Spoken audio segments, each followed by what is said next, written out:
আমি পদ্মজা লিখেছেন ইলমা বেহেরোজ, কণ্ঠে পড়শি। আমি পদ্মজা, পর্ব ৭০। পাতালপুরি নিস্তব্ধতায় ছেয়ে গেছে, কোনো সারা শব্দ নেই। পিথরিতে মেয়েগুলো বাঁধা অবস্থায় পড়ে আছে। পদ্মজা এওয়ানের পালঙ্কে শুয়ে আছে, তার শরীরে বিন্দুমাত্র শক্তি নেই। ঘরের ছাদে অপলক চোখে তাকিয়ে আছে, চোখ দুটি শুষ্ক, এক ফোঁটাও পানি নেই, নিষ্প্রাণ হয়ে গেছে সে। বিটু দরজার পাশে দেয়াল ঘেঁষে বসে আছে আমির, তার চাহনি এলোমেলো, মস্তিষ্ক অন্যমনস্ক। এক টুকরো ছোট পাথর কামড়াচ্ছে, পাথর দিয়ে নিজের দাঁত আঘাত করছে। মজিদ তীক্ষ্ণ চোখে অনেকক্ষণ যাবৎ আমিরকে পরখ করছেন। তিনি আমিরের হাবভাব বোঝার চেষ্টা করছেন। আমিরের দুই হাত অনেকক্ষণ ধরে কাঁপছে, এমনকি তার শরীরও কাঁপছে। মজিদ বিস্মিত।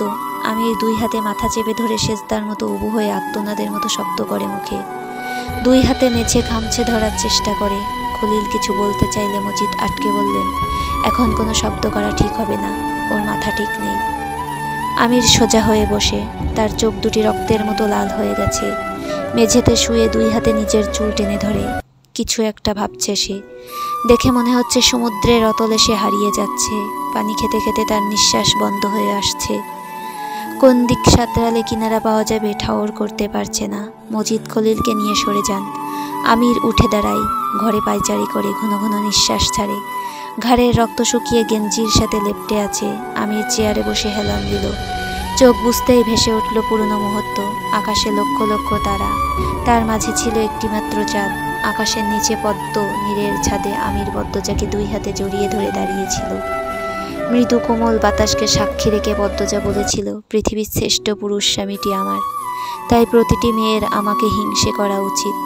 আমির দ্রুত চোখ খুলে ফেলে, তার শরীর বেয়ে ঘাম ছুটছে, অস্থির অস্থির লাগছে।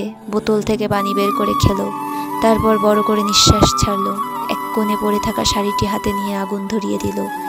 যতক্ষণ না পুরো শাড়িটি ছাই হয়েছে এক দৃষ্টে তাকিয়েছিল।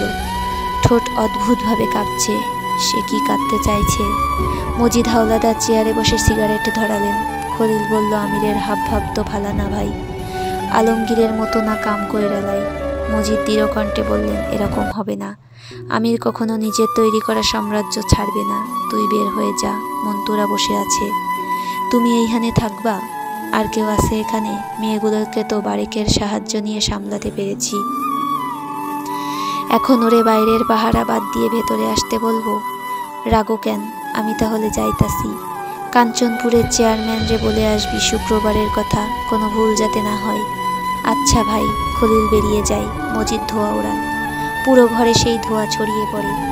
আমির এওয়ান দরজার সামনে এসে দাঁড়ালো। স্বাভাবিক হতে তার মাঝরাত অবধি সময় লেগে গেছে। দরজার বাইরে থেকে উকি দিয়ে দেখলো পদ্মজাকে, অন্যদিকে মুখ ফিরিয়ে শুয়ে আছে সে। আমির দরজা ঠেলে ঘরে ঢুকলো। পদ্মজা দরজা খোলার শব্দ শুনেও ফিরে তাকালো না। আমির কথা বলতে গিয়ে আবিষ্কার করলো তার কথা আসছে না, গলা বসে গেছে। সে পদ্মজার পায়ের কাছে গিয়ে বসলো। আমির পদ্মজার পায়ে হাত দিয়ে পদ্মজা পা সরিয়ে নেয়নি। আমির বেশ খানিক মুহূর্ত বসে থাকে সেখানে, তারপর বলল, সকালে আমরা অন্দরমহলে যাব। পদ্মজা জবাব দিল না। আমিরের এখানে বসে থাকতে অস্বস্তি হচ্ছে, মনে হচ্ছে সে যতক্ষণ এখানে থাকবে পদ্মজা নিঃশ্বাস নিতে পারবে না। তাই বেরিয়ে যেতে উঠে দাঁড়ালো।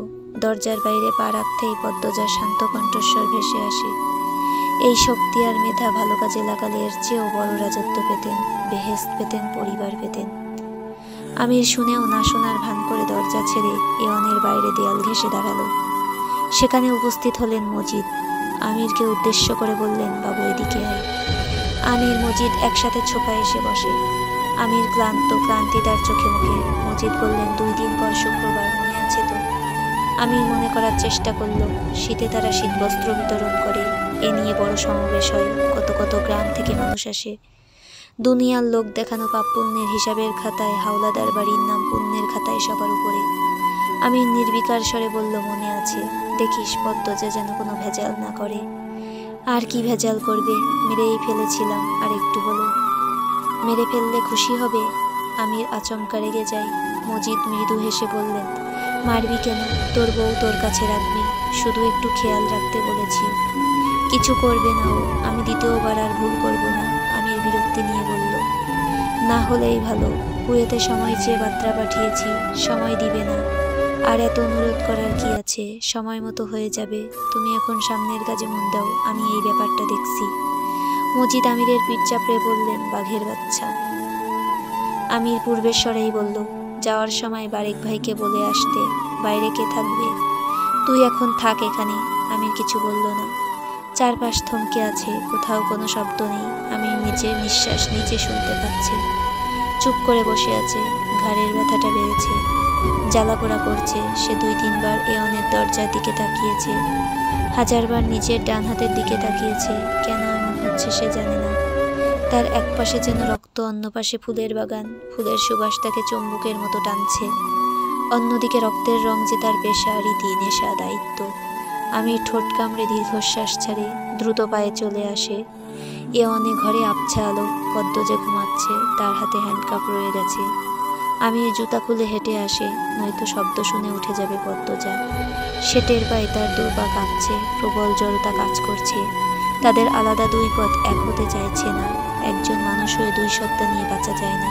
2 সত্তা বড় যন্ত্রণার। আমির পদ্মজার পায়ের কাছে বসল। ফর্সা 2টি পা স্থির হয়ে আছে। আমির লুটিয়ে পড়তে ইচ্ছে করছে, কিন্তু ছুল না। পদ্মজার মুখের দিকে চেয়ে রইল অনেকক্ষণ। পৃথিবীর একমাত্র অদ্ভুত মানুষটি বুঝি সে। আমির বিছানায় উঠে বসে, পদ্মজার গলার দাগটা দেখার চেষ্টা করে। পদ্মজা জেগে ওঠে। আমিরের মুখটা ঝুঁকে আছে তার উপর। সে সরে যাওয়ার চেষ্টা করতেই আমির পদ্মজাকে জড়িয়ে ধরে। পদ্মজার বুকে মাথা রেখে শক্ত করে জড়িয়ে ধরে রাখে। শুনতে পাই পদ্মজার বুকে ধুকধুকানি। পদ্মজা চমকে যায়। পিনপতন নীরবতা বজায় বিরাজ করছে। উত্তপ্ত নিঃশ্বাসের শব্দ ছাড়া কিছু নেই। পদ্মজা ঢোক গিলে বলল, আপনার রাজত্বে এসে আপনার সাথে পেরে ওঠা আমার পক্ষে সম্ভব নয়। তবে এইটুকু তো বলতেই পারি, আপনার ছোঁয়া আমার কাছে সবচেয়ে নোংরা, অপবিত্র। আমির জবাবে কিছু বলল না, চুপচাপ সরে গেল। অন্যদিকে ফিরে শুয়ে রইল। পদ্মজা আমিরের পিঠের দিকে তাকায়। বুকটা হাহাকার করে ওঠে। এতক্ষণ তো সে শক্তই ছিল। আমিরের প্রতি তার বিন্দুমাত্র ভালোবাসা আসেনি, মায়া আসেনি। এখন কেন এমন হচ্ছে? আমিরের সাথে সাথে নিজের প্রতিও ঘৃণা চলে আসে। 1000 মেয়ের জীবন নষ্ট করা মানুষটাকে সে এখনো ভালোবাসে। তার মন কাঁদে। পদ্মজা ছাদের মেঝেতে তাকিয়ে মনে মনে হেমলতাকে বলল, তোমার মেয়ে এত খারাপ মানুষ কি করে হলো আম্মা? আমি পাপিকে ভালোবেসে পাপ করেছি, ক্ষমা করে দিও আমাকে। ক্ষমা করতে না পারলে অভিশাপে পুড়িয়ে ছাই করে দাও আমাকে। যাদের ভালোবাসাকে বাজি ধরতে হয়, ভালোবাসাকে রক্তারক্তির যুদ্ধে নামাতে হয়, বুকের ভেতর ভালোবাসাকে সন্তবর্ণে লুকিয়ে রাখা যায় না, তারা বোধহয় সবচেয়ে বেশি অসহায়। পদ্মজার 2 চোখ বেয়ে জল গড়িয়ে পড়ে। সে ভেজা কণ্ঠে বলল, যেদিন আপনার মনে হবে আপনার দ্বারা আর কারো ক্ষতি হবে না, পাপ হবে না, সেদিন আমাকে পদ্মাবতী ডেকে জড়িয়ে ধরবেন। আমি নিশ্চুপ রইল। কিছু বলার মতো ভাষা তার মস্তিষ্কে নেই। সে নির্বাক। পৃথিবীতে 3টা মানুষকে সে ভালোবেসেছে। তার থেকে 2টো মানুষই তার পাপের জন্য তার থেকে দূরে সরে গিয়েছে। আরেকজন চলে যাওয়ার পথে। তারপরও আমির পারে না সব কিছু ছেড়ে ছুঁড়ে দূরে হারিয়ে যেতে। তার ইচ্ছে করে না, সে ভাবতে পারে না। পদ্মজা কাঁদতে কাঁদতে বলল, আমার মা নেই, বাবা নেই।